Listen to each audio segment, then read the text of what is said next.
The Lamy Safari versus the Platinum Preppy. Which pen is better? Hey everyone, I'm Dave with Beastmade Reviews, of course a channel dedicated to reviewing quality at different price points. Today I want to do a quick shootout between these two pens and see which one comes out on top. Now this is an excerpt from a larger video I did about Lamy killers, so if you want to go and watch the full video you can go and watch it up there, but today I'm just going to be showing these two pens here. And if you're interested in either of these pens, definitely go and check it out at the link below. And if you like this content, subscribe down below for more. With that out of the way, let's go ahead and get to the comparison. The Lamy Safari is a great pen, made in Germany, made very well at a very good price. It's one of those pens that I think really sets the bar for value. It's pretty inexpensive, made very well, is a great entry-level pen, and truth be told, I don't necessarily know if it needs to be killed. Many people, myself included, really like the Safari, but some people don't like some of the features of the Lamy Safari. They might want something better quality or cheaper or just a different design entirely. So as the market does, the market responded and they made their version of what they think would compete with the Lamy Safari. Now my first option here is the cheapest one on the list, and of course, it's the Platinum Preppy. Now Platinum is a Japanese pen making company that has been making pens for a long time, and probably chief among them is this pen right here, the Platinum Preppy, which is very, very inexpensive, and that's its main selling point. It's one of the cheapest fountain pens out there. There actually might be a pen out there that is cheaper than this,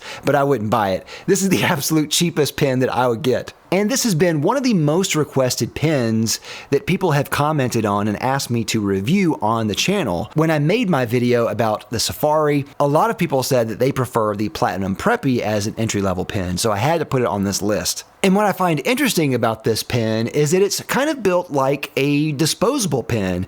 Now it's not. You can actually refill this with cartridges or a converter, but it has that kind of look and vibe. Now this is made with transparent and translucent plastic. It's 5.4 inches closed and ½ inch in diameter. It has a snap cap and is postable. And then it's 6.1 inches long when posted. It has a steel nib, mine is in fine, a plastic feed, it weighs 0.46 ounces. The color of this is blue-black, though there's many colors to choose from. It comes with a proprietary platinum ink cartridge and is compatible with a platinum converter, and it's made in Japan. Now, this does look on the cheaper side. It is a very cheap looking pen. I kind of don't mind that too much, especially because this is very inexpensive, so you kind of get what you pay for here. The looks are not impressive with this, but what is impressive is that it actually brings a pleasant writing experience for a very good price. Now this has a fine nib, and I don't normally like fine nibs in general. I usually get a medium or thicker, and I especially don't like Japanese fine nibs, which are even finer than the nibs that I'm used to, but I find that this is still nice.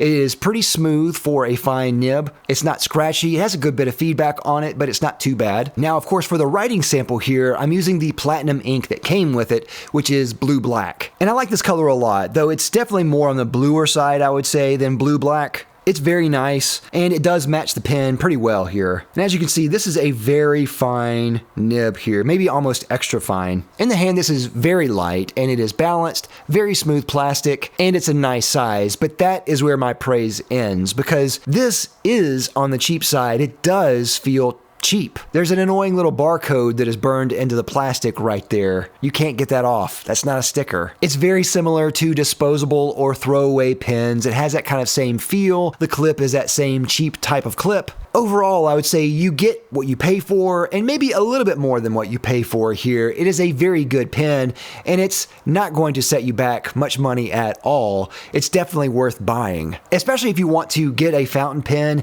that you don't mind losing. This is great. Now compared to Lamy, this is where the comparison gets pretty interesting here. These are almost nothing alike, except that they're inexpensive and they're made of plastic. I would say the Lamy is built better, it has better plastic, and it doesn't look or feel quite as cheap. The Preppy is slightly smaller in all dimensions, and the nib of the Preppy looks similar to the Lamy. Both have snap caps that are postable. The clip on the Preppy is terrible, while the Safari has one of the best ever made. The grip on the Preppy is just straight, and not quite as comfortable to me as the Lamy, which has that iconic Lamy grip, which is love or hate. So for sheer value here, you get a lot with the Preppy, but it's going to look not quite as nice as the Safari, but it kind of just depends on what you want. If you were to lose a pen, which would you rather lose? I think it's pretty obvious. So definitely check out the Platinum Preppy.